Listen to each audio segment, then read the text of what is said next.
कि सुरेंद्र प्रसाद ने चुनाव नहीं लड़ा। हमने पुस्तकालय के चुनाव के लिए 3 साल से लगातार मांग की है, लेकिन मैं पुस्तकालय के चुनाव तो नहीं लड़ रहा हूं। मेरा नाम लेने के कहा जा रहा है कि मैंने शहर की आबो हवा बिगाड़ दी है, लोगों के अंदर तनाव पैदा कर दिया है। लोग मेरे बारे में कहते हैं कि तुम 1.5-2 महीने आते हो, यहाँ रहते हो और शहर को बर्बाद करके चले जाते हो, फिर आते हो फिर बर्बाद करके चले जाते हो। मेरे बारे में ये कहा जा रहा है कि सुरेंद्र प्रसाद ने ही सारा काम किया क्या? 2 लोगों का नाम बार बार लिया जाता है। मैं उन 2 लोगों से पूछना चाहता हूं कि आपका नाम सैकड़ों बार पुस्तकालय के व्हाट्सएप ग्रुप में आया, आपकी सैकड़ों तस्वीरें उस पर छापी गई, वो आपको याद नहीं है? और आप पिछले कुछ महीनों से हमारे ग्रुप से जुदा हो गए, तो ये आप ढिंढोरा पीट रहे हैं हर जगह।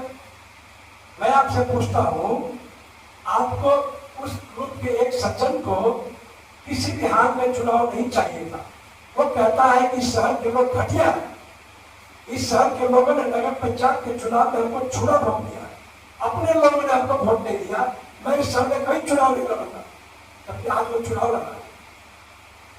दूसरा बंदा कहता है मुझे चुनाव नहीं चाहिए, क्योंकि किसी बहुत बड़ी महान आत्मा का कहना है कि चुनाव जनगण में किसी हाल में नहीं होना चाहिए।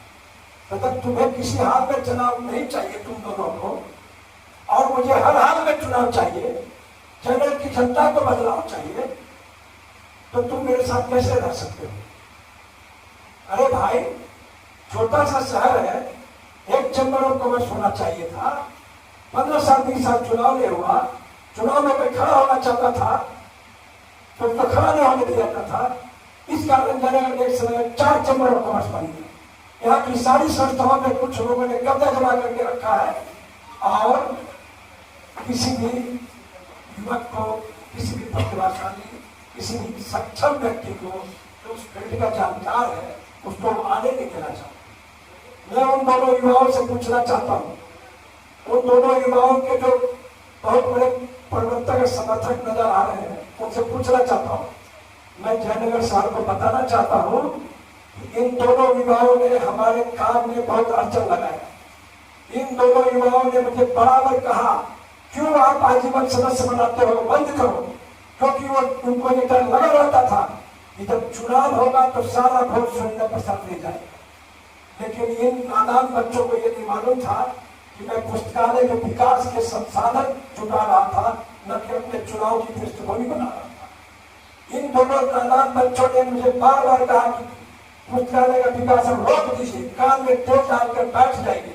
1 बार 2 बार नहीं, 10 बार 15 बार 20 बार कहा, क्योंकि उनको ये डर लगा रहता था कि पुस्तकालय का जितना विकास होगा, और ये लड़का चुनाव की मांग करता है, किसी दिन चुनाव करवा के ही मानेगा, तो सारा वोट इसको मिलेगा।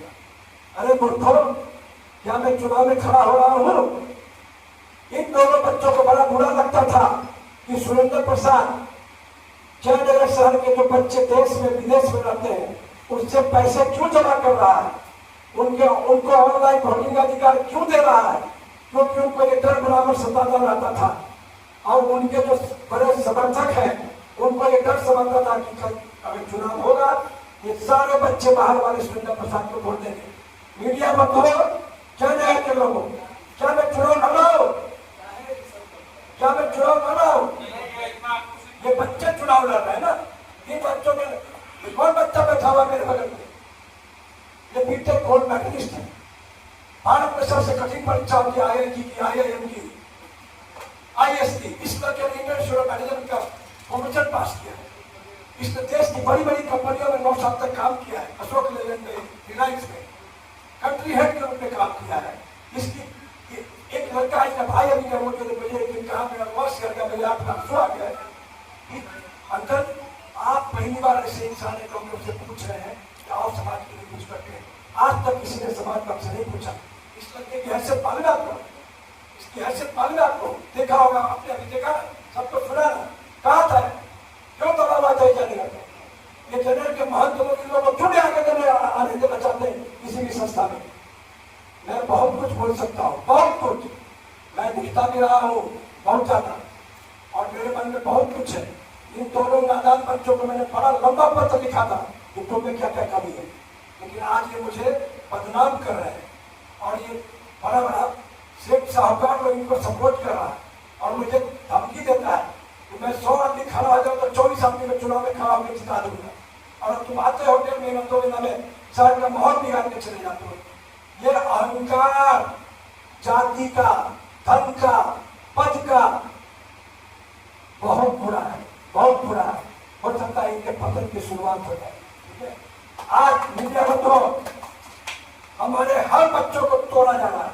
हमारे जो बच्चे वहां नॉमिनेशन करने के थे उनको लौटना पड़ा, उनके माँ बाप को सैकड़ों फोन आ रहे हैं हमारे ग्रुप को तोड़ने के लिए। दिन रात ये लोग लगे हुए हैं, ये सैकड़ों फोन कर रहे हैं देश विदेश हर जगह कि हमको वोट दीजिए, और हमारे टीम को भी तोड़ रहे हैं, डरा रहे हैं, धमका रहे हैं।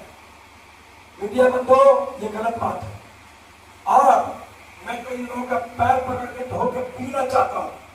सारे लोग डर के भाग गए, सारा टीम मेरा इंटैक्ट है, बचा हुआ है।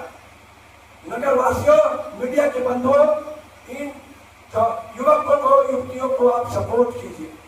ये जयनगर की तस्वीर बदल के रख देंगे आने वाले समय में। दूसरे पक्ष में कौन कौन लोग खड़े हुए आप देख रहे हैं, जो एक दूसरे के जानी दुश्मन आज एक मंच पर जमा हुए। किसके खिलाफ? इन बच्चों के खिलाफ। सुरेंद्र प्रसाद चुनाव नहीं लड़ रहा, ये बच्चे चुनाव लड़ रहे हैं। ये बच्चे अगर चुनाव हार गए, इनका हौसला टूट जाएगा।